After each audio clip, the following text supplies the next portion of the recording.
आज के वीडियो में हम लोग देखने वाले हैं रीजनिंग का एक मोस्ट इंपॉर्टेंट टॉपिक जो कि आपका होगा क्लॉक। तो बने रहिएगा क्लास के अंत तक। नमस्कार दोस्तों, एक बार फिर से आप सभी का बहुत बहुत स्वागत है आपके अपने परिवार मैथ्स वाटिका में। क्लास को शुरू करने से पहले हम आपको बता दें कि मैथ्स वाटिका एप्लीकेशन के ऊपर आपका अभी डिस्काउंट चल रहा है, जो कि आपका 6, 7 और 8 यह 3 दिन आपको मिलने वाला है छठ के अवसर पर। तो आप लोगों में से जिन लोगों ने भी अभी तक कोर्स नहीं खरीदा है, मैथ्स वाटिका 2.0 एप्लीकेशन को डाउनलोड करके या फिर इस वीडियो के डिस्क्रिप्शन में जो है इस एप्लीकेशन का लिंक मिल जाएगा, वहां से जाकर के कोर्स को परचेज कर सकते हैं। इस साल जो है वो आपका अंतिम बार यहाँ पे डिस्काउंट देखने को मिलेगा। जो लोग दीपावली वाले डिस्काउंट को मिस कर गए हैं वो लोग यहाँ पे लाभ उठा सकते हैं। आइए देखते हैं। क्लॉक एक बहुत ही इंपॉर्टेंट टॉपिक है और हमने पहले आपको एक सिलेबस दिया था कि रेलवे के लिए कौन कौन सा टॉपिक बहुत इंपॉर्टेंट रहने वाला है। उसमें से क्लॉक आपका एक बहुत ही महत्वपूर्ण टॉपिक है। और क्लॉक और कैलेंडर ऐसे टॉपिक है जो कि मैथमेटिक्स और रीजनिंग में कॉमन है। यानी मैथमेटिक्स में भी आपको क्लॉक, कैलेंडर और एज प्रॉब्लम पढ़ने होते हैं और रीजनिंग के अंदर भी पढ़ने होते हैं। तो बहुत इंपॉर्टेंट है, अच्छे से देखिएगा। एक एक कॉन्सेप्ट अच्छे से यहाँ पे हम आपको सिखाएंगे और क्लॉक का कुल मिला के 2 वीडियो आपका बनेगा, क्योंकि टोटल 6 टाइप के क्वेश्चंस जो है वो इस टॉपिक से पूछे जाते हैं। तो आज के क्लास में 3 टाइप हम लोग कंप्लीट करेंगे और फिर बाकी का 3 टाइप जो है उसको हम लोग देखने वाले हैं अगले क्लास में। आइए देखते हैं। सबसे पहले जो क्वेश्चंस आपके पूछे जाते हैं इसमें बनता है वह होता है प्रतिबिंब समय से। जैसे मान लीजिए कि कोई भी जो क्लॉक है, अगर उसको हम दर्पण में देखेंगे तो हमें कुछ और समय दिखेगा, जल में जब हम देखेंगे तो कुछ और समय हमें दिखेगा। तो सवाल यह पूछता है कि एक घड़ी में कोई भी समय दे देगा और आपसे पूछेगा कि दर्पण प्रतिबिंब समय क्या होगा। क्या पूछेगा? दर्पण प्रतिबिंब समय क्या होगा। यानी हम समय को आईने में देखे, दर्पण में देखे, मिरर में देखे तो हमें समय क्या दिखेगा। तो जब भी कभी आपसे दर्पण प्रतिबिंब समय पूछा जाएगा, बहुत ही ध्यान से समझिएगा। दर्पण प्रतिबिंब समय पूछा जाएगा तो जो समय दिया जाएगा ना, उसको आप 12 में से घटा लीजिएगा। जैसे आपसे पूछा जाए कि 8 बजे दर्पण प्रतिबिंब समय क्या होगा, तो 12 में से 8 घटाएंगे, कितना हो जाएगा? 4। 9 बजे दर्पण प्रतिबिंब समय क्या होगा, 12 में से 9 घटाएंगे, 3 हो जाएगा। 7 बजे दर्पण प्रतिबिंब समय क्या होगा, 12 में से 7 घटाएंगे, क्या हो जाएगा? 5 हो जाएगा। लेकिन अगर मान लीजिए क्वेश्चन जो है वह आवर और मिनट के फॉर्म में है, तो हम क्या करेंगे? 12 को आवर और मिनट के रूप में बदल लेंगे। तो 12 के लिए हम क्या लिख सकते हैं? 11:60 लिख सकते हैं। 11:60 का मतलब घड़ी में क्या होता है? 12 ही होता है। क्योंकि जैसे ही आप क्लॉक को गौर से देखिएगा, जो डिजिटल वाला क्लॉक होता है, 11:59 के बाद 60 नहीं होता है, 11:59 के बाद सीधे 12 हो जाता है। तो 11:60 लिखने का मतलब क्या है? 12। तो यहाँ पे हमें क्या करना है कि अगर कभी समय जो है वह घंटा और मिनट के रूप में दे दिया, तब यहाँ से आपको घटाने में दिक्कत हो सकती है। तो हम क्या करेंगे कि अगर समय घंटा और मिनट के रूप में दे दिया तो उस समय को 11:60 में से घटाएंगे। जैसे 4:20 में दर्पण प्रतिबिंब समय क्या होगा, तो 4:20 को हम कहाँ से घटाएंगे? 11:60 में से घटाएंगे। 12 ही है, लेकिन चूंकि समय आपका आवर और मिनट के रूप में दे रखा है, इस वजह से इसमें से घटाने में हमें दिक्कत होगी। तो हम इसके लिए क्या कर लिए? इसका यूज कर लेंगे। आगे देख लीजिए। अब मान लीजिए कभी क्वेश्चन में समय जो है वह आवर, मिनट और सेकेंड तीनों फॉर्म में दे दिया, तो हम क्या करेंगे कि जो समय दिया जाएगा उसको 11, 59 और 60 में से घटा लेंगे। अगर गौर से देखिएगा तो पता चलेगा कि यह भी क्या है? यह भी आपका 12 है, क्योंकि जैसे यह 60 होगा यह 60 हो जाएगा, और 60 होगा तो क्या हो जाएगा? यह 12 होगा। तो तीनों का तीनों जो समय है वह आपका 12 ही है। आपके सुविधा के लिए इस तरीके से लिखा गया है कि अगर समय आपका केवल आवर के फॉर्म में है तो हम इस 12 में से घटाएंगे। समय अगर आपका आवर और मिनट के फॉर्म में है तो हम इस वाले में से घटाएंगे। और समय अगर आपका आवर, मिनट और सेकेंड के फॉर्म में दे रखा हो तो हम क्या करेंगे? 11, 59, 60 में से। जैसे हम आपसे कहे कि 7:20 और 10 सेकेंड में एक घड़ी में यह समय दिख रहा है। दर्पण में देखेंगे तो हमें समय क्या दिखेगा? तो जब भी दर्पण वाला समय निकालना होगा तो 12 में से घटाएंगे। लेकिन 12 के किस फॉर्म में से घटाना आपके लिए आसान होगा? सर, इस वाले में से, क्योंकि क्वेश्चन जो है आवर, मिनट, सेकेंड के रूप में दिया है, तो हम लोग यहाँ से आवर, मिनट, सेकेंड वाला चुनेंगे। यानी जो समय दे रखा है उसको 11, 59 और कहाँ से घटा लेंगे? 60 से घटा लेंगे। घटाइए इसको, देखिए क्या वैल्यू आता है। 60 में से 10 घटाइएगा, यहाँ 50 हो जाएगा। 59 में से 20 घटाइएगा, 39 होगा। और 11 में से 7 घटाइएगा, क्या होगा? 4। यानी 4:39 और 50 सेकेंड का समय हमें दिखेगा। कब? जब दर्पण में समय जब वास्तविक समय 7:20 और 10 सेकंड हो, उस समय जब आप दर्पण में देखिएगा तब आपको यह वाला समय दिखेगा। तो आपने यहाँ से क्या सीखा है अभी कि जब भी कभी आपसे दर्पण प्रतिबिंब समय पूछा जाए तो आप क्या करोगे, दिए गए समय को 12 में से घटाएंगे। अब बोलोगे 12 में से 12 के कौन से फॉर्म में, तो समय आवर के रूप में दिया हो तो 12 में से, आवर मिनट के रूप में तो 11:60 में से, और अगर समय इस तरीके से आवर मिनट और सेकंड के रूप में तो 11:59:60 में से। छोटी सी बात है, उम्मीद करते हैं कि समझ में आ गया होगा। ठीक है, आगे चलते हैं। अब क्वेश्चन जो है आपका दर्पण से ही नहीं पूछता है, जल प्रतिबिंब समय भी आपसे पूछा जाता है कि जल में देखने पर क्या समय हमें दिखेगा, है ना। जल में देखने पर दोनों जगह प्रतिबिंब आपका बनता है, और आगे चल के रीजनिंग के अंदर जो है वो वाटर इमेज और मिरर इमेज के भी क्वेश्चंस को हम लोग को करने होते हैं। यानी इमेज जो है वो आपका दो जगह बनता है। तो दर्पण वाला आप देख लिए, दर्पण वाला समय पूछा जाएगा तो क्या करिएगा, 12 में से घटाइएगा। लेकिन अगर जल प्रतिबिंब समय पूछा जाए तो क्या करेंगे, तो जल प्रतिबिंब समय निकालने के लिए जो भी समय दिया जाएगा उसको 18:30 में से घटा लीजिएगा। कितना में से घटाइएगा, 18:30 में से घटाएंगे। ठीक है, जो भी समय दिया जाए, जैसे हम आपसे कहे कि 7:40 में बताइए जल प्रतिबिंब समय क्या होगा, तो जल वाला पूछा गया है ना, तो 18:30 में से 7:10 में बताइए जल प्रतिबिंब समय क्या होगा, तो जो समय दिया गया है उसको कहाँ से घटा लेंगे, 18:30 में से घटा लेंगे। घटाइए, 18 में से 7 घटाइएगा 11 हो जाएगा, और 30 में से 10 घटाइएगा कितना हो जाएगा, 20 हो जाएगा, यानी कि 11:20। अगर जल में समय हमें बताना होगा, वास्तविक समय 7:10 है, जल प्रतिबिंब समय क्या होगा, तो जो समय दिया गया है उसको कहाँ से घटाएंगे, 18:30 में से घटाएंगे। 18 में से 7 घटाइए 11, 30 में से 10 घटाइए कितना हो जाएगा, 20।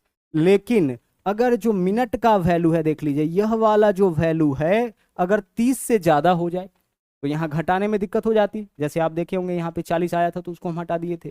तो अगर मिनट का वैल्यू 30 से ज्यादा आ जाए उस केस में हम क्या करेंगे कि जो समय दिया जाएगा उसको 17:90 में से घटाएंगे। आप बोलिएगा सर डाटा तो बदल दिए, बिल्कुल डाटा नहीं बदला गया है, यहाँ भी डाटा आपका क्या है, सेम है। आप 18:30 बोलिए 17:90 बोलिए, एक ही बात है। 17:90 है ना, 90 का मतलब इसमें से 60 हटाइएगा तो 1 घंटा 18 हो जाएगा, बचेगा कितना, 30। 90 मिनट का मतलब 1 घंटा 30 मिनट, यानी 18:30। तो 18:30 को हम 17:90 भी लिख सकते हैं। अब 17:90 लिखने में फायदा हमें क्या मिलता है कि जैसे क्वेश्चन में रहे कि 7:40 हो रहा है तो जल में समय क्या दिखेगा। अब अगर 18:30 में से इसको घटाने का प्रयास करिएगा ना तो थोड़ा दिक्कत आपको हो सकता है, घटाने में थोड़ा दिक्कत होगा। तो इससे बचने के लिए 18:30 के बदले हम क्या यूज कर लेंगे, हम यहाँ पे यूज कर लेंगे 17:90। क्या यूज करेंगे, 17:90 यूज करेंगे। 17:90 में से घटाइए, 90 में से 40 घटाइए कितना हो जाएगा, 50, और 17 में से 7 घटाइए कितना होगा, 10। तो आंसर हो जाएगा 10:50। तो समझ पा रहे होंगे कि कब आपको 17:90 में से घटाना है और कब 18:30 में से। जल प्रतिबिंब समय पूछे तो 18:30 या 17:90 में से। 18:30 में से कब घटाएंगे, जब मिनट का वैल्यू 30 या 30 से कम हो। 30 तक चलेगा क्योंकि 30 से बड़ा होगा तभी तो इसमें से नहीं घटेगा।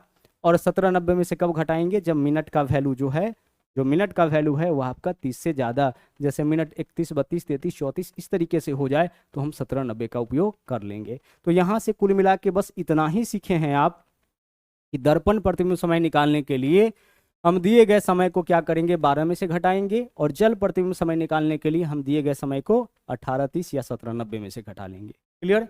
चलिए अब जो कुछ क्वेश्चंस हैं यहाँ पे उसको हम लोग देख लेते हैं। सवाल देख लीजिए, आप फटाफट से बता सकते हैं।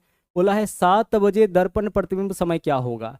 7 बजे, तो देख लीजिए कहाँ से घटाइएगा, दर्पण प्रतिबिंब समय पूछा है तो 12 में से, तो 12 में से किसको घटाएंगे, 7 को घटाएंगे, क्योंकि 7 बजे पूछा है ना।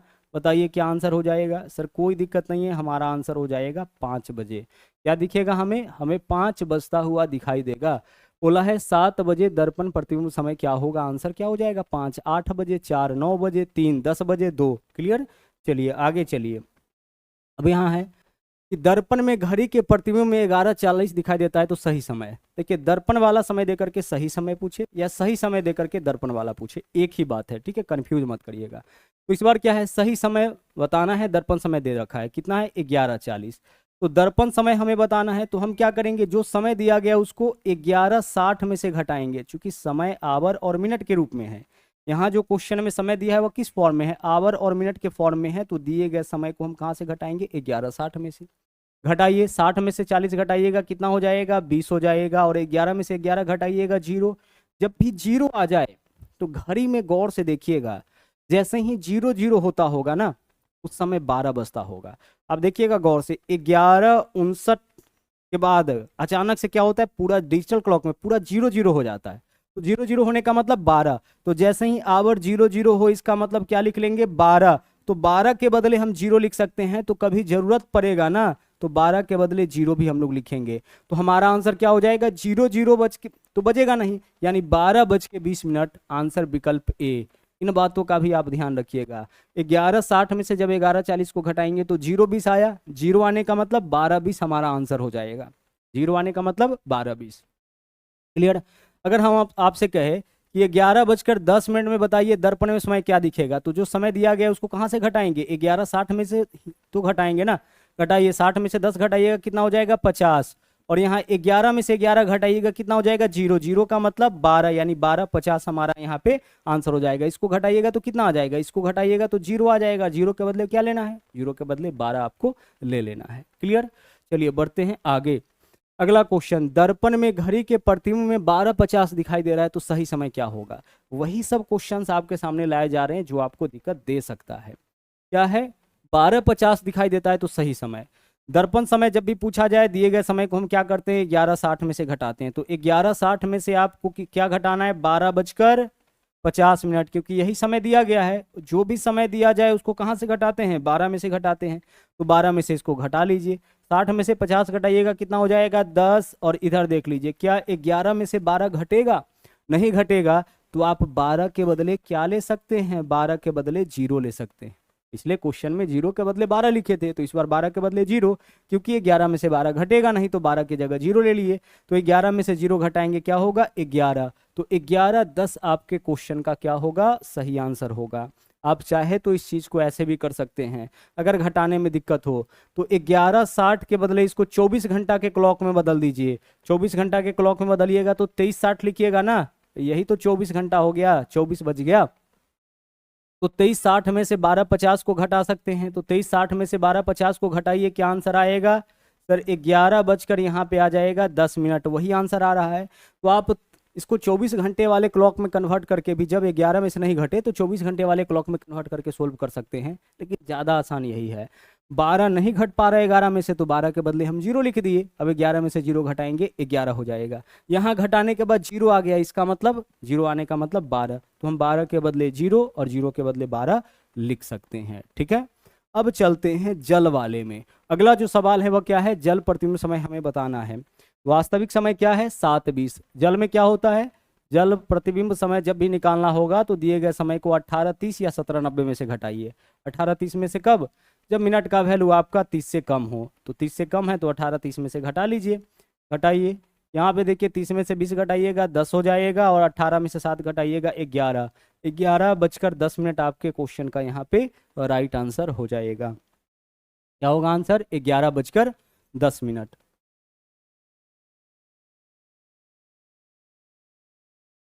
क्या करेंगे, दिए गए समय को 18:30 में से हम लोग घटा लेंगे। एक घड़ी में समय 8:40 है, तो जल प्रतिबिंब समय निकालना है। तो हम क्या करेंगे, दिए गए समय को 18:30 या 17:90, इस बार क्या करेंगे 17:90 में से घटाएंगे। क्यों, क्योंकि मिनट का वैल्यू 30 से ज़्यादा है। तो 17:90 में से आप 8:40 को घटा लीजिए। घटाइए, देखिए क्या वैल्यू आता है। 90 में से 40 घटाइएगा 50 हो जाएगा, और इधर 17 में से 8 घटाइएगा तो 9 8 17, 9:50। आंसर विकल्प बी हो जाएगा। जब भी मिनट का वैल्यू आपका 30 से ज़्यादा हो, जो समय दिया गया है उसको 17:90 में से घटा लीजिए। क्लियर। आगे चलिए, अगला सवाल, एक घड़ी में 5:10 है, जल प्रतिबिंब समय बताइए। 5:10 हो रहा है ना, तो हम कहाँ से घटाएंगे, 18:30 में से ही, क्योंकि मिनट का वैल्यू आपका 30 से कम है। तो 18:30 में से जो समय दिया है उसको घटाइए। 5 बजकर कितना है, 10 मिनट है। आइए घटाते हैं, 30 में से 10 घटाइएगा कितना हो जाएगा, 20, और 18 में से 5 घटाएंगे 13। 13:20 का मतलब क्या हुआ, 13:20। अगर 24 घंटे वाले में 13:20 है, यानी 1:20। क्या होगा, 1:20। तो आपका आंसर 1:20 होगा। क्या ऑप्शन में कहीं 1:20 है, नहीं है। तो जरा ध्यान से हमारी बात को समझिएगा। देखिए आंसर हमारा क्या आया, 13:20। तो 13:20 आपका 24 घंटे वाले क्लॉक में, इसको अगर 12 घंटे वाले क्लॉक में बदलेंगे तो क्या होगा, 12 घटा लीजिए तो 1:20 हो जाएगा।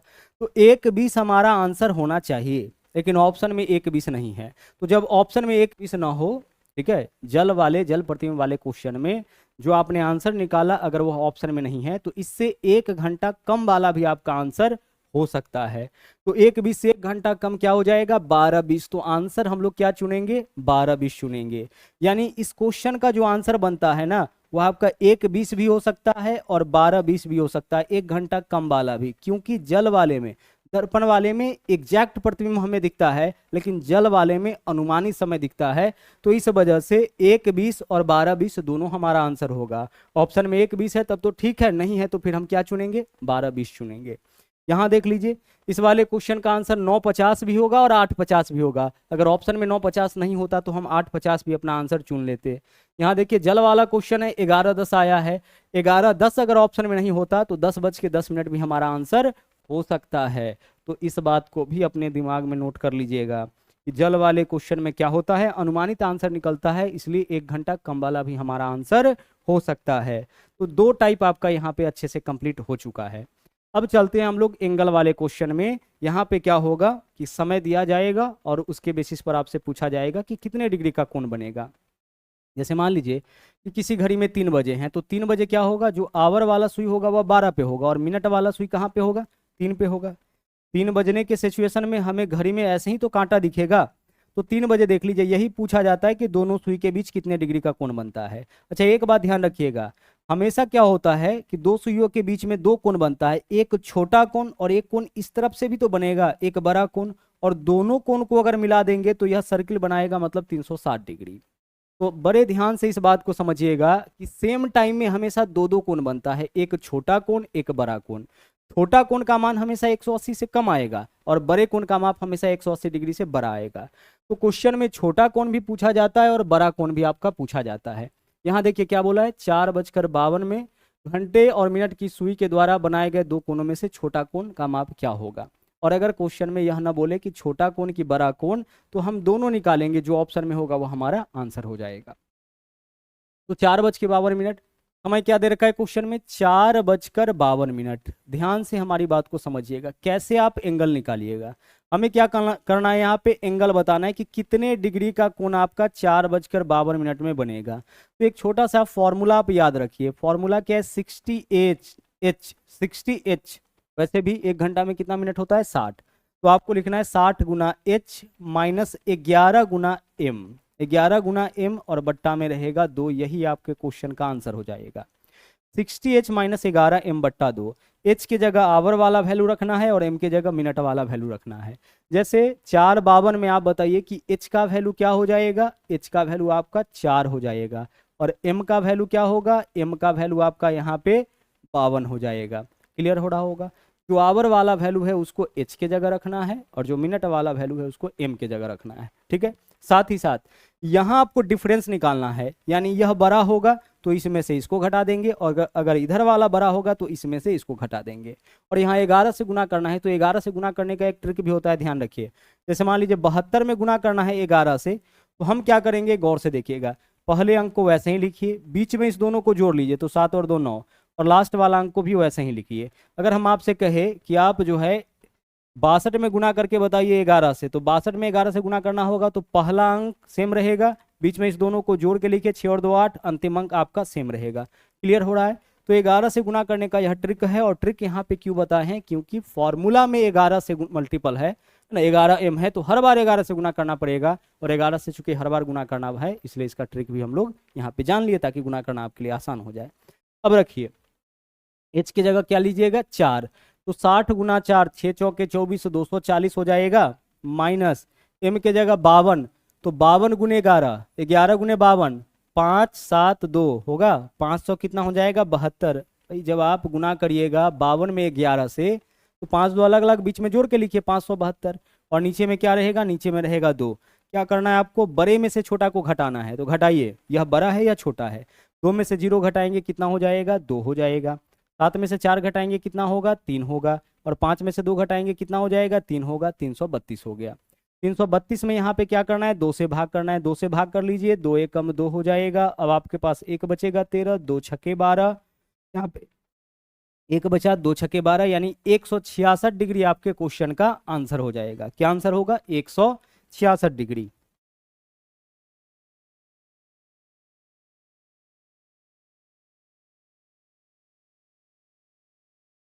60H माइनस 11m/2 इस फॉर्मूला का उपयोग करना है और दनादन अपना आंसर यहाँ पे निकाल लेना है।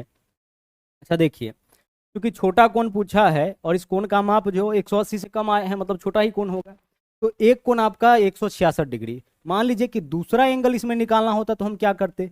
तो जब भी सेकेंड एंगल निकालना हो, एक तो फॉर्मूला से आप निकाल लिए, दूसरा कोण निकालने के लिए हम क्या करेंगे? इसी 166 को 360 में से घटा लेंगे, यानी कि 360 माइनस 166। ठीक है, 360 माइनस 166, तो 360 में से 160 घटाइएगा तो 200 बचेगा, 200 में से 6 घटा लेते हैं तो 194, यही तो होगा। तो 194 डिग्री दूसरा एंगल आपका निकल गया। एक एंगल हम लोग कैसे निकालेंगे? एक एंगल इस फॉर्मूला से निकालेंगे और दूसरा एंगल कैसे निकालेंगे? दूसरा एंगल 360 में से घटा करके निकालेंगे। आप देख पा रहे होंगे कि पूरा सर्किल बनाता है। तो एक एंगल फॉर्मूला से, दूसरा एंगल आपका कहाँ से निकलेगा? दूसरा एंगल आपका 360 में से घटाने पे निकलेगा। 360 में से घटाए 194। अगर बड़े कोण का माप पूछता तो 194 आंसर, छोटा कोण पूछा है तो 166 आंसर। आगे बढ़िए, अगले क्वेश्चन में आइए। 5:49 में घड़ी के घंटे और मिनट के सुई के बीच बनने वाले दो कोणों में से छोटे कोण का मान बताइए। आप बताइए फॉर्मूला क्या है? 60H, तो 60 गुने 5 कितना हो जाएगा? 300 माइनस 11m, तो 11 में इससे गुना करिए तो 9 हो जाएगा। 9 4 13, 3 हासिल 1, 4 और 1 5, 539, और नीचे में क्या रहेगा? 2। इतना ही काम तो आपको करना है। हमने फॉर्मूला आपको क्या बताया? फॉर्मूला है आपका 60H माइनस 11m, और नीचे में क्या रहेगा? नीचे में 2 रहेगा। h का वैल्यू क्वेश्चन में दे रखा है 549, तो h का वैल्यू 5, और m की जगह क्या रखेंगे? 49। 49 में 11 से गुना करना है, तो 11 से गुना करने का देखिए तरीका क्या है। पहला अंक वैसे ही रहने दीजिए, अब इन दोनों को जोड़िए। 9 4 13, 3 हासिल 1 आ गया। अंतिम अंक वैसे ही लिखना है, चूंकि हासिल है इसलिए इसको इसमें जोड़ दिए 539। अब 300 माइनस 539 है, जो बड़ा है उसमें से छोटा घटाइए, तो 539 में से 300 घटाइएगा 239 हो जाएगा, और 239 में जब आप 2 से भाग करिएगा तो 2 एकम 2 हो जाएगा। यहाँ पे फिर से 2 एकम 2, 1 बचेगा 19, 2 9 18.5 ही हमेशा आएगा, चूंकि 2 से भाग कर रहे हैं। तो 119.5 क्या होगा? दो कोणों में से छोटे कोण का माप। अब यहाँ छोटे कोण का माप पूछा है तो यही हमारा आंसर होगा। देख के भी पता चल रहा है 180 से कम वाला वैल्यू जो होता है वो छोटा कोण ही होता है। दूसरे कोण का माप अगर निकालना होगा तो कैसे निकालते? सर दूसरे कोण का माप अगर निकालना होता तो इसको 360 में से हम लोग घटा लेते। 360 में से घटाने के बाद जो वैल्यू आता वह क्या होता? वह आपका दूसरा एंगल होता, और दूसरा एंगल यानी बड़ा कोण पूछा जाता तब हम ऐसा करते। यहाँ छोटा कोण पूछा गया है, हमें इस तरह से कुछ भी करने की आवश्यकता नहीं है। अगला देखिए, 8 बजे घड़ी के दोनों सुइयों के बीच बनने वाले कोण का माप। अब गौर से देखिएगा, फॉर्मूला क्या है हमारा? सर फॉर्मूला है 60H माइनस 11m, नीचे में क्या रहेगा? 2, यही तो फॉर्मूला है। तो अगर क्वेश्चन इस तरीके से है 8 बजे, ठीक है, तो यहाँ मिनट का वैल्यू क्या हो जाएगा? 0। 9 बजे तो मिनट का वैल्यू क्या होगा? 0। 10 बजे तो मिनट का वैल्यू क्या होगा? 0। तो जब मिनट के जगह 0 रखेंगे तो यह पूरा पार्ट 0 हो जाएगा, तो 60H/2 ही बचा। अब 2 से अगर हम इसको काट लेंगे तो क्या बचा? 30H। कहने का मतलब यह है कि अगर मिनट का वैल्यू 0 हो, यानी 8 बजे, 9 बजे, 10 बजे, इस तरह से, तो हमारा आंसर सीधे क्या होगा? 30 गुना h, यानी 30 गुने जो आवर वाला समय है। तो 30 गुने 8, 8 3 24, 240 हमारा आंसर होगा। लेकिन क्या पूछा है? घड़ी में सुइयों के बीच बने दो कोनों में से, अच्छा छोटा या बड़ा नहीं पूछा है, तो एक कोण हमारा क्या हो जाएगा? एक कोण हमारा हो जाएगा 30 गुने 8, यानी कि 8 3 24, 240 डिग्री। और दूसरे कोण का माप क्या होगा? एक कोण तो आपका यहां से निकल गया, दूसरा कोण कैसे निकालेंगे? 360 में से घटा करके, तो 360 में से जो एक एंगल 240 आया उसको घटाइए, 240 डिग्री घटा लीजिए, क्या आ रहा है आपका? 120 डिग्री। क्वेश्चन में क्या पूछा है? बड़ा कोण की छोटा कोण? सर इसमें न तो बड़ा कोण बोला है, न ही छोटा कोण। 8 बजे घड़ी के दोनों सुइयों के बीच बनने वाले कोण का माप बताइए। तो जब यह ना बोले कि बड़ा या छोटा, तो हम अपना आंसर, और ऑप्शन में दोनों दिया जाए तो छोटा वाला अपना आंसर चुनेंगे, यानी इस क्वेश्चन का आंसर हो जाएगा 120 डिग्री। दो बातें यहाँ पे आप समझें। पहला कि समय जो है अगर केवल आवर के रूप में दिया जाए तो 30 से गुना करिएगा, एंगल निकल जाएगा। जैसे 8 बजे तो 30 गुने 8, 9 बजे तो 30 गुने 9, 4 बजे तो 30 गुने 4, 5 बजे तो 30 गुने 5, 6 बजे तो 30 गुने 6, 180 डिग्री। क्लियर? अब एक कोण तो ऐसे निकलता है, दूसरा कोण 360 में से घटा करके, तो दो कोण यहाँ पे है 240 120, और संयोग से ऑप्शन में 240 भी है और 120 भी है। और ऑप्शन में बोला नहीं है कि हमें बड़ा कोण चाहिए कि छोटा कोण, बड़ा कोण बोलता तो 240, छोटा कोण तो 120, कुछ नहीं बोला है। तो जब कुछ ना बोले और दोनों ऑप्शन में हो तो हम किसको चुनेंगे, हम छोटे वाले को चुनेंगे। आगे बढ़िए, अगला सवाल देखिए क्या है, 12:23 बजे घड़ी के दोनों सुइयों के बीच बनने वाले दो कोणों में से छोटे कोण का माप बताइए। अब 12:23 के लिए हम ऐसा तो कर सकते हैं 12:23। तो अगर हम यहाँ पे देख लीजिए 60h होता है ना, तो 12 के बदले अगर 0 ले ले तो कोई दिक्कत नहीं। तो अगर 12 के जगह 0 लेते हैं तो 60 गुने 12 के जगह 0, तो यहाँ 0 हो जाएगा, माइनस 11 गुने m यानी कि 253, 11 में 23 से गुना करेंगे और नीचे में क्या रहेगा, 2 रहेगा, यानी हमें 253/2 ही करना है। और 253 में 2 से भाग कर लीजिए, देखिए क्या वैल्यू आता है, 2 एकम 2 आ जाएगा, 2 दूना 4 होगा, एक बचेगा 13, 2 छक्के 12, 126 दशमलव क्या होगा 5 डिग्री। तो 126.5 डिग्री हमारा आंसर होगा। आप बोलोगे क्या हम यहाँ पे h के जगह 12 लेकर के इसको नहीं सोल्व कर सकते, बिल्कुल सोल्व कर सकते हैं, 12 लेकर के भी आपका आंसर उतना ही आएगा।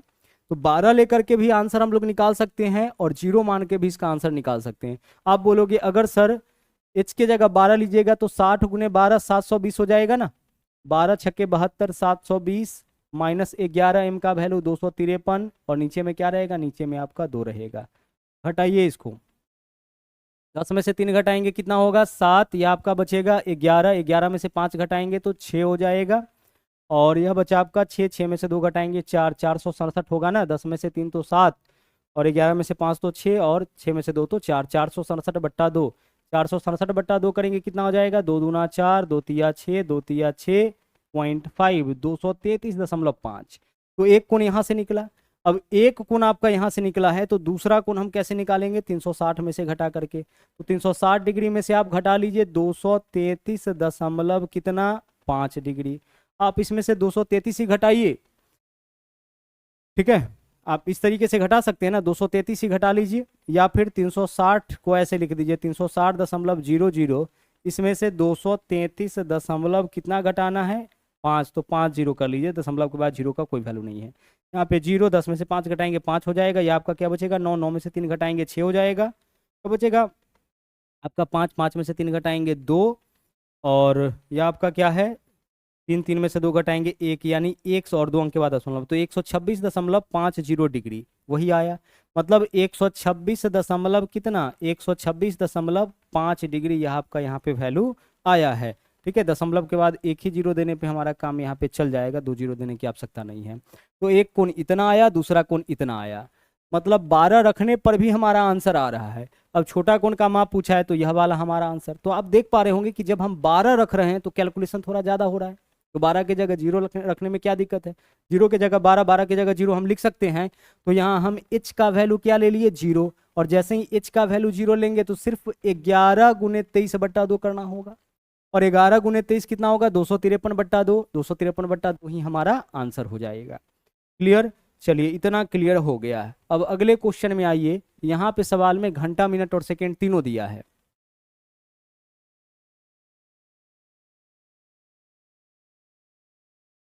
क्या करेंगे देखिएगा, फॉर्मूला एक बार देख लीजिए क्या होता है। सर फॉर्मूला होता है 60h माइनस 11m, और नीचे में क्या रहेगा, नीचे में रहेगा आपका 2, यही आपका फॉर्मूला होता है, ठीक है। गौर से देखिए, जो सवाल है ना वह क्या है 10 घंटा 15 मिनट और 18 सेकेंड, यही तो है 10:15 और 18 सेकेंड। तो इस क्वेश्चन में आप कह सकते हैं कि h का वैल्यू तो आपका 10 है, ठीक है, यह किसका वैल्यू हो गया h का वैल्यू। अब m का वैल्यू 15 है, हम सेकेंड को भी क्या करते हैं ना मिनट में बदल लेते हैं। तो सेकेंड को भी अगर मिनट में बदल लें तो m का वैल्यू क्या हो जाएगा, जो मिनट है उसको पूर्णांक में लिख दीजिए, और जो सेकेंड है ना उसमें 60 से भाग कर लीजिए, यह भी आपका मिनट में बदल जाएगा। यह बात आप सबको अच्छे से पता होगा कि सेकेंड में 60 से भाग करेंगे तो वह मिनट में बदल जाएगा। मिनट कितना है 15, तो 15 को पूर्णांक में लिख दिए, और जो सेकेंड है उसको भी हम मिनट में बदल रहे हैं तो उसमें 60 से भाग कर दिए। इतना काम आपको करना है।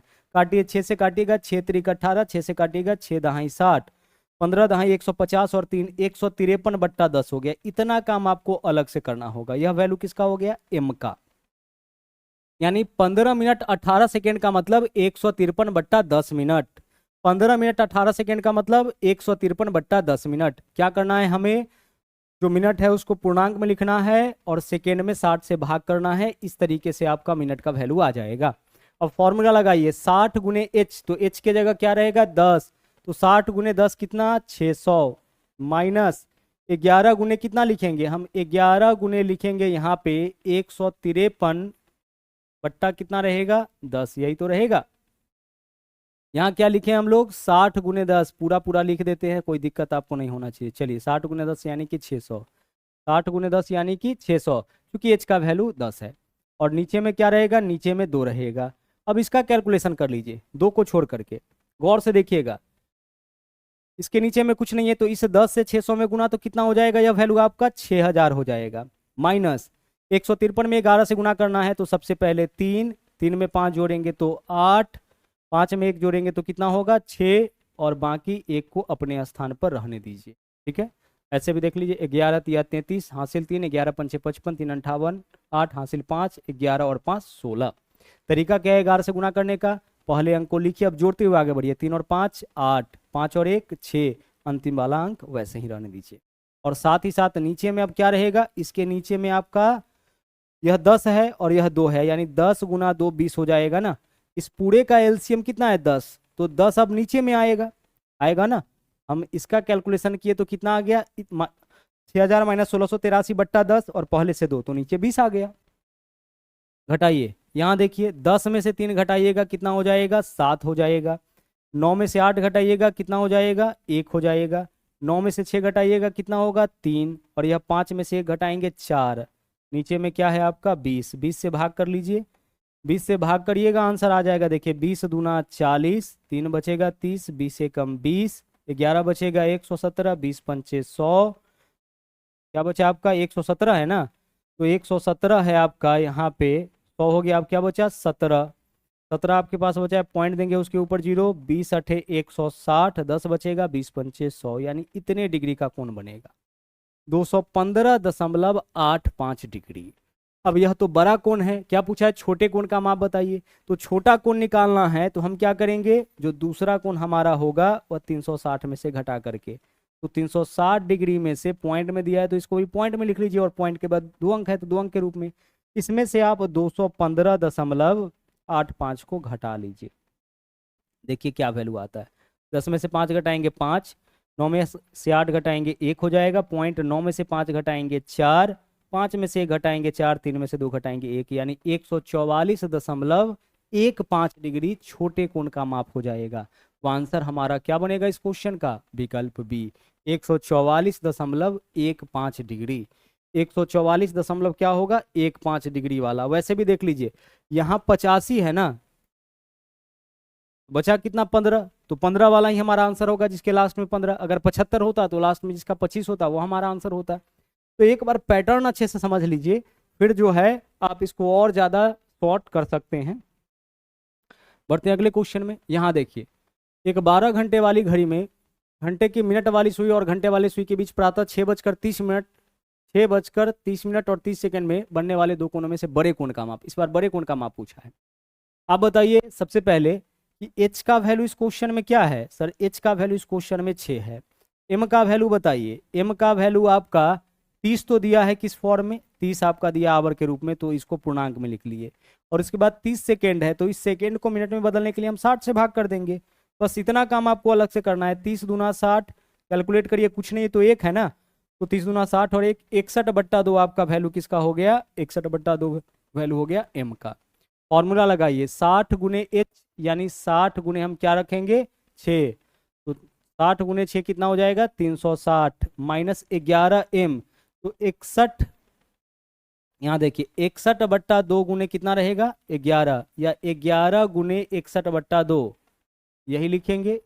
11m, तो 11 गुने 61/2, और साथ ही साथ नीचे क्या रहेगा? नीचे 2 रहेगा।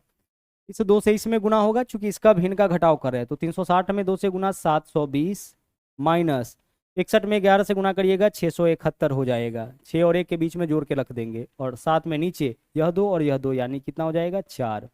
देखिए क्या वैल्यू आता है। 10 में से 1 माइनस करिएगा 9 आ जाएगा। ये आपका 1 है, 11 में से 7 माइनस करिएगा 4 आ जाएगा।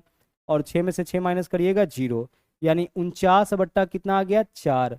4 से भाग करिए, 4 एकम 4 हो जाएगा, 4 दूना 8, 1 बचेगा ना 25, तो 12.25 डिग्री आपका मान आया। तो 12.25 किसका मान आया है, छोटे कोण का माप आ गया, क्योंकि वैल्यू आपका 180 से कम है यानी छोटा कोण ही होगा। तो अब हम क्या करेंगे, 360 में से 12.25 घटाएंगे तो बड़े कोण का माप, तो 360 में से 12 घटाइएगा तो कितना 348, और 348 में से 0.5 घटाइएगा तो 347.75 होगा। तो 347.75, यहाँ 25 है तो 75 वाला ही हमारा आंसर होगा। तो यह दो तो हमारा आंसर होगा ही नहीं।